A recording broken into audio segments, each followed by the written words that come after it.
Well, hello to all my nip tuckers out there. Is that what I'm going to call this franchise? I have no idea. Hello, everyone, and welcome to my channel. My name is EJ, and I'm going to be continuing a video I did last year that I was so excited for, but never really found the way to do a second feature, a second version of the story, so I have finally figured it out. We are going to be talking about one of the greatest TV stories ever told. We are talking about Nip Tuck and The Carver. If you follow this channel, you probably follow it because I talk about American Horror Story, a Ryan Murphy production. But my love for Ryan Murphy, my love, my distaste, my confusion, it overall started years and years ago before Glee. This goes back to Nip Tuck. Yes, I know he had a show before all of this, but I was a Nip Tuck super fan when it first aired. So I was really happy to last year dive into season 1, which I think is one of the greatest seasons of television because it's so jam-packed. So insane, so over the top. It introduces us to a crazy, original world that I don't think we've ever really seen the likes of again. Now for this video, we are going to be looking at one of the greatest stories. Now what I think about this story is interesting is it follows over 2 seasons, which is a bit different than a average TV arc. Usually we try to do one arc, maybe a small thread that goes through all the seasons, but not the Carver story. We got it introduced midway through season 2, and it became the main focal point for season 3. And it's such an iconic, such a brilliant, wild journey. I get so happy thinking about the Carver story because this was a great look at slashers for television. This was a start for a lot of things for Ryan Murphy, narratively wise, and I think it's just a compelling story that involves all of our characters, all of the things that we know about this universe, all the characters, all the integral, relationships, all the interpersonal drama, all of that really folds together for a melting pot, a stew that ends up boiling over and becoming a epic, crazy season 3 finale, which blew my mind when it first aired. So yeah, overall, I'm really excited to jump into Nip Tuck finally again. I wish I could have done this sooner, and I wish I could be doing more stuff that you guys want to see that's kind of current. But why not spend time with one of the greatest stories we've ever seen on television? I can't wait to get into it. So enough of this intro, let's get into this video right now. So for this video, I'm going to kind of doing an overview of the Carver story. Do I want to get into every nitty-gritty detail? I would love to, but there's a lot of stuff to talk about in between 2 seasons of a show. There are so many characters, so many episodes. There's the Joan Rivers episode. There is just so much that I could be talking about. So I want to just mainly focus on the Carver story because, I mean, I could talk about Cherry Peck. I could talk about Matt going through his sexuality journey, which is kind of played in between all of the Carver stuff as well. So yeah, I am going to, like I said, focus mostly on the Carver. Beauty is a curse of the world. It keeps us from seeing who the real monsters are.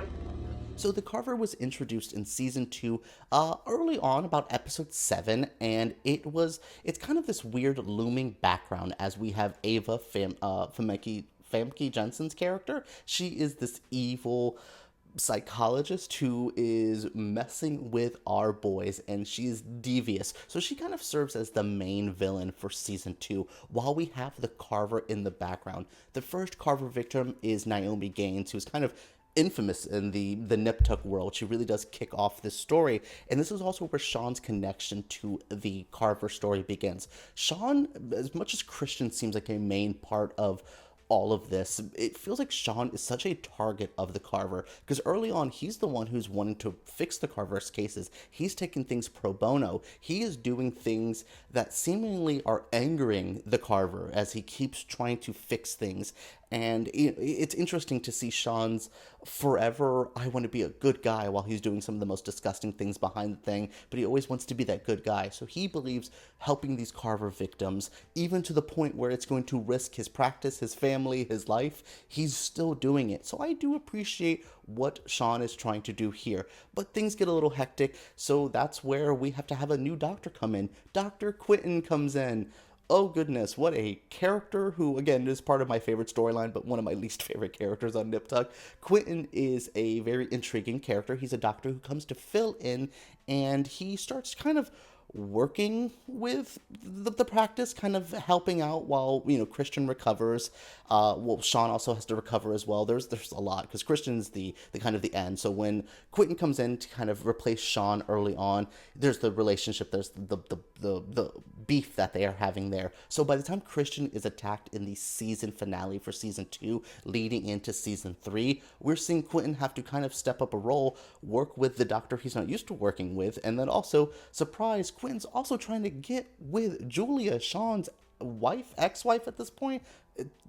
I could do a whole episode on Sean and Julia pissing me off for 18 seasons. It feels like it, more seasons than the show even ran. I'm still angry. I watch another show that has these 2 actors in it, and I'm like, oh, I hate Sean McNamara. Like, it's truly one of those stories and one of these characters that I hate, but I love to watch. And Sean, honestly, he gets the worst of it in this scenario. He is having Quentin try to have sex with his wife. He's also having his son dealing with the trans woman he just dealt with. So he goes on a sexuality journey where he's hooking up with people, meeting neo-Nazis.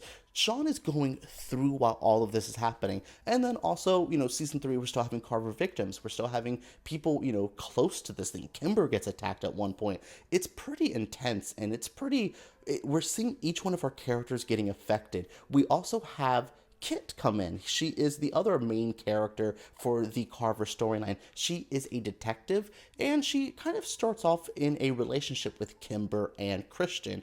And you're like, ooh, spicy 3-way relationship. They kick her out, but we find out she's only here to investigate Christian because he is now a main Carver suspect. But when Kit, has him in custody and another attack happens, she has to let him go. And it's like, you start putting pieces together. You don't think it's Sean or Christian ever, but you start going, well, the doubt's there. Did Escobar really messed them up all mentally, in season 1? Where are we at with the boys? Like, could they be? And I never believed it once that it was them, but the Kit fold and then the Quentin fold really start playing a part and really starts messing with your mind. And I just love that we're seeing how disgusting the Carver is. Like, the sexual assaults, the mocking the beauty, giving them people the Glasgow grin, the sexual assaults, which is, we find out at one point, being used by a sex toy. So you're like, okay, why? Well, the Carver does not have genitalia. Surprise again, nip tuck. When your serial killer is raping people but doesn't have genitals, that's how you know you are in Nip Tuck universe. So all of this is happening, and I just really love what this is building, all of the different pieces that come together. We also see Ryan Murphy play 2 big episodes in this. He does the season 2 finale and the season 3 finale. Ryan Murphy coming in and kind of just giving the stories his blessing, basically. This was, I think, Ryan Murphy's truest, greatest arc that he had in almost all of his shows, and I think that he did well by letting other people, show running in and letting other people write and direct episodes, but coming in and still matching the tone, still matching the vibe of what was set before with his finales for both episodes. I think that's really crucial, because he could have easily came in and been like, oh, you guys were doing that. Let's change that all up and let me do my version of this Carver stuff. No, he kept it in tone, in line with what everyone was doing, and it really helped make the Carver story that much more compelling. As the Carver is rampaging through season 3, we lead up to the finale, the season 3 finale, and we're seeing the Carver go crazy. I mean, full-on attack in a sorority, just multiple victims, but it's starting to get things a little bit messy. We also have, Quentin at one point is arrested for it. It's not him. Surprise. It actually is him. That's also the thing I'm going to say. I just spoiled something here now, but if you are watching this video and have never seen the Carver story and I just spoiled something for you, why are you here?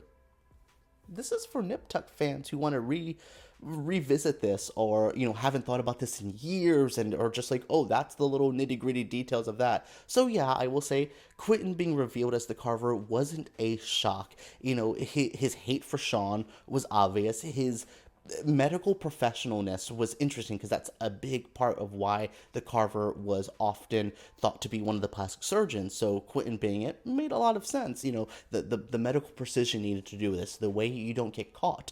There's a lot of evidence that could have been left around but wasn't. And wow, evidence being left around that would probably take someone with a detective mind, but it can't be Kit because Kit shoots the Carver in the back. And you're like, oh, well, everything's done. She shot the Carver.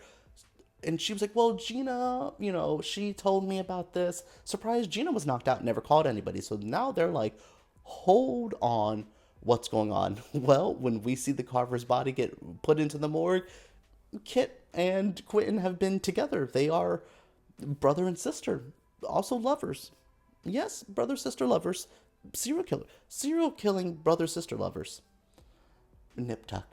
That's all I can say. Just nip tuck. Yeah, and we see Sean and Sean and Christian really figure out all of this. They go get the details, get the nitty-gritty details, find out that Quentin was an orphan, along with his sister Catherine. He always called her Kit. They're in this weird relationship together that, they love and hate the beauty of the world. Both of them have had their own issues. So I really love the story and where it ended up in. Just kind of that the Carvers got out of this for free. They walked away without the drama that you would think that would be there to get these two evil villains out of the show. You would think the show would be like, let's get rid of them. No, they walk free. They're still, if Nip Tuck was still on today, they would still be in the universe roaming around. It's such a interesting key to all of this. Like, they didn't wrap it up in a friendly bow. That's where I really started seeing that Ryan Murphy was a horror mastermind. It feels like I'm a lifelong Ryan Murphy fan, and this was the moment. This was also the moment where I felt like Ryan Murphy was a horror maestro. Like, he had never done it before. Nip Tuck is dark and weird, but it was never horror inspired. But this would lead him to do American Horror Story, Scream Queens, Dahmer, these really heavy horror inspired shows. And it's impressive that he literally started off by just doing a slasher storyline in his trashy little, medical procedural drama. Like, it's mind-blowing of what he got away with in this show. You think of Grey's Anatomy, you think of medical procedural shows, and Nip Tuck was already different than everybody else. The sexuality, the plastic surgery nature of it, all of that was crazy. But then you add in this 2-season-long slasher subplot, and you're like, what is going on? Like, it was mind-blowing, and Ryan Murphy really saw what he could do as a horror filmmaker here, and I really think this is TV's best slasher storyline. I love Scream Queens. I watched the Scream TV show. There was that one show called Slasher on TV, but can y'all name a slasher story on television that is as good as The Carver? No, you can think of slasher movies that are maybe better than this, a little bit less convoluted, less gross in sexuality, but I mean, even Sleepaway Camp, even, Dressed to Kill, all these kind of movies have already had sexuality, have already had a weird nature to them. So I feel like Nip Tuck just falls in line with a lot of 80s slashers. The Carver story is so 80s in its excess, in its sexuality, in its violence, in its gore, and in its pure camp element. I absolutely cannot believe they got away with this. Like, it blows my mind to see a TV show in the mid-2000s do a 2-season-long slasher storyline, and people were hooked, invested, and it was a big deal. I remember, people trying to look at the Carver's eyes in, marketing stuff to be like, oh, well, it has to be this person because their eyes match up. People were hooked on this story. It's mind-blowing to see, and I really do appreciate what Ryan Murphy did here with a crew, everyone in Nip Tuck did, and I just love, as a horror fan, to see horror television get the moment it did, even if we had to sneak it into a normal drama. It was so nice to see horror had a place on television, and then Ryan Murphy would co-create one of my favorite shows ever with American Horror Story. It's quite brilliant. It's amazing to look back on it. The Quentin, the Kit, the Julia getting involved with Quentin, and then you have the Cherry Peck episode that's also all in this arc too. So much happens in season 2 and 3 of Nip Tuck to really make it a great season, and then you just add in the Carver element, and it's such a good thing. Honestly, like I said before, one of the greatest stories ever told on TV. I finally got to make my other Nip Tuck video. Thank you guys so much for joining me. I am so happy to be making videos like this with you all as we are in a downtime for American Horror Story. Don't worry, I will be re-ranking all the seasons. I rewatched Roanoke recently. Roanoke might be a little higher than I used to have it. A little preview for you guys. All right, everyone, what did you think of this video? Are you a big fan of the Nip Tuck universe? Did you love the Carver storyline? Share your thoughts down in the comments below. Subscribe to my channel if you like videos just like this, and give me a thumbs up if you did enjoy. All right, everyone, let's talk about Nip Tuck, the Carver, and all this juicy craziness right down below.